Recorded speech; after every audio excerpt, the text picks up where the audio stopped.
What's up, everybody? I'm Jesse Showalter, and today I'm working from home.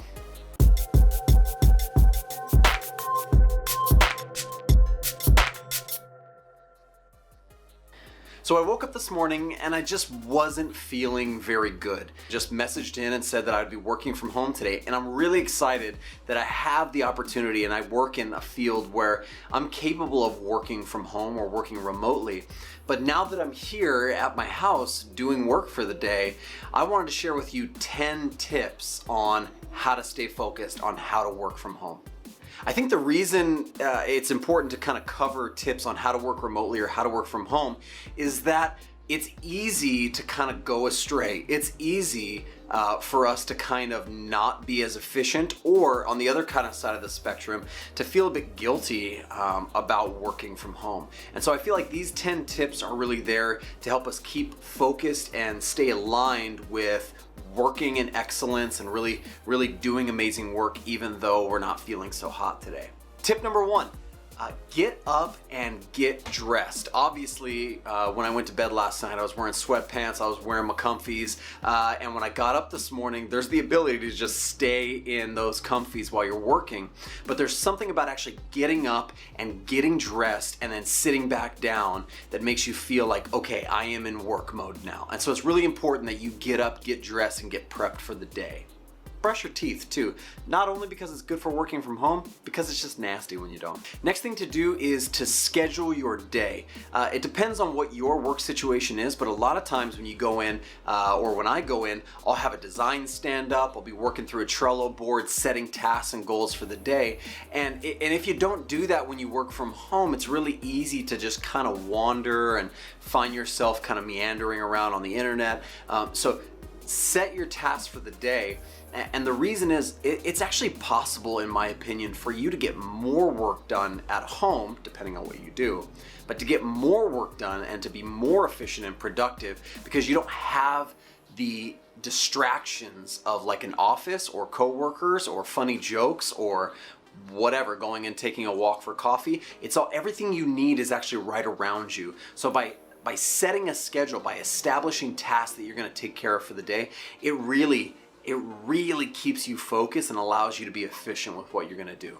Number three, establish a designated work area. Like I have a desk, and it's really important that that desk, even though it's in my bedroom, it's in like one corner of my bedroom, and I set up shop there. So I open up my laptop and I put all my stuff there, and that is my workspace. I don't have like a legitimate home office. I have a desk in my bedroom.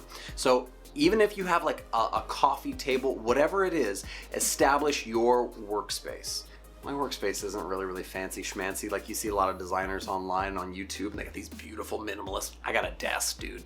Number four, really important, you need to turn off distractions. It's a lot easier to get distracted at home because you have all those comforts of home, okay? Not only do you have like your Xbox waiting for you and your refrigerator with lots of good snacks, and so you're doing a lot more up, down, and less like working or whatever it is you do, you have to kind of go above and beyond to turn off any and all distractions. So I'm talking turn off notifications on your phone, turn off Twitter, like shut down Instagram, like all that stuff, so that you are actually focusing on the tasks in front of you. Work time is work time, and rest time is rest time. I'm gonna talk about number 5 and number 6 in tandem. I did 5 and 6. That was 5 and 10. I'm gonna talk about number 5 and number 6 kind of in tandem. So number 5 is make sure you take breaks. There can actually be like a bit of guilt. Like you may have like a really good work ethic, and when you're working at home, you feel like you have to overprove yourself. So you like just drive yourself crazy and you don't take any breaks.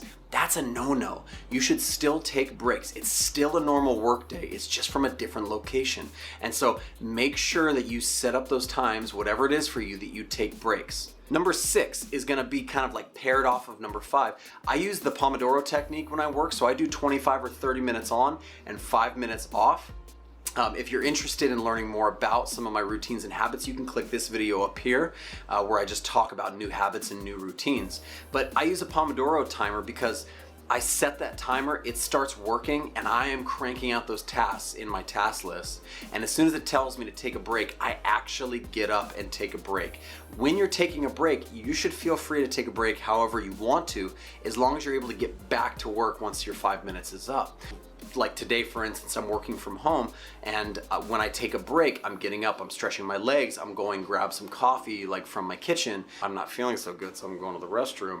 Picking up like a book that I'm reading right now and reading 5 minutes of that book. And so it's really, really awesome as long as you are committed and have enough kind of like, here's a really good word, moral fiber to actually take your break when you deserve your break, but not over break. That's really, really important. Number 7 is kind of similar.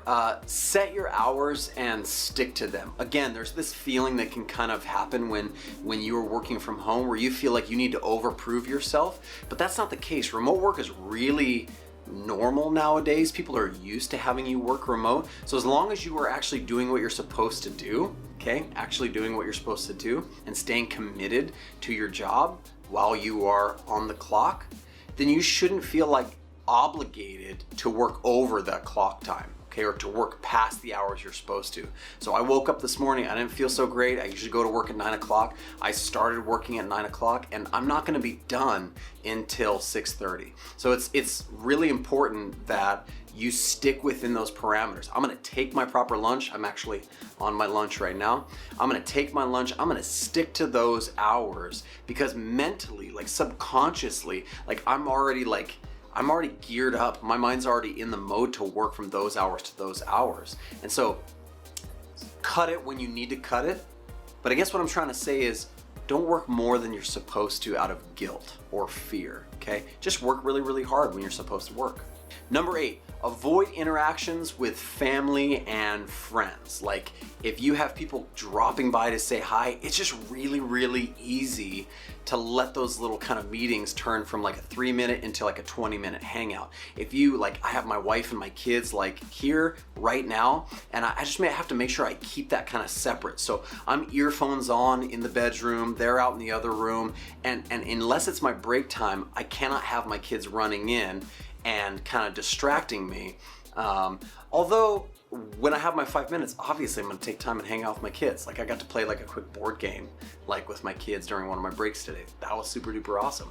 Number 9, make sure you get some face-to-face interaction, okay? So whether that's doing like a video call in with some of your coworkers, whatever it is that you gotta do, get some face-to-face time with somebody that day that you do work with. Messaging is great, but actually just like seeing each other momentarily, it will really just kind of like remind you, this is work, this is serious, I got stuff to do, okay? And that you're not isolated. There's no such thing as a Lone Ranger designer, or at least there shouldn't be. You should always be looking for critique. You should always be looking for help. You should always be looking for community. So make sure you find some of that in a face-to-face way today. And lastly, reward yourself, okay? If you do like a sprint of work or you do like a really good job on something, make sure that you don't treat yourself poorly, but actually treat yourself well. So whether that's like, man, make sure you make a really good coffee, don't get that nasty stuff, make a fresh pot of coffee. Okay, reward yourself with that. Or maybe you want a snack or a treat, or maybe you want to just, during your 5 minutes, you want to like watch a YouTube video or something like that. Hint, hint. Just, make sure that you reward yourself for a job well done. I think, again, it's like you have to kind of protect yourself from the being lazy and not working in excellence, and then feeling guilty and overworking yourself into an early grave. You don't want either of those things. You want to be a solid, hard-working person no matter where you're at, whether that's home or the office. And so these are my 10 tips on working remotely or working from home. Hope you guys are working really, really hard. I hope you guys are all also enjoying your work, enjoying what you do. And by setting some of these guidelines, hopefully that'll help you do that. If you guys are interested in more videos, please make sure you subscribe and hit that like button down below. And let me know in the comments what kind of things you do when you're at home or when you're working remotely to kind of keep you focused and keep you on task and still enjoy what you do. So I'll talk to you guys in another video soon. Aloha.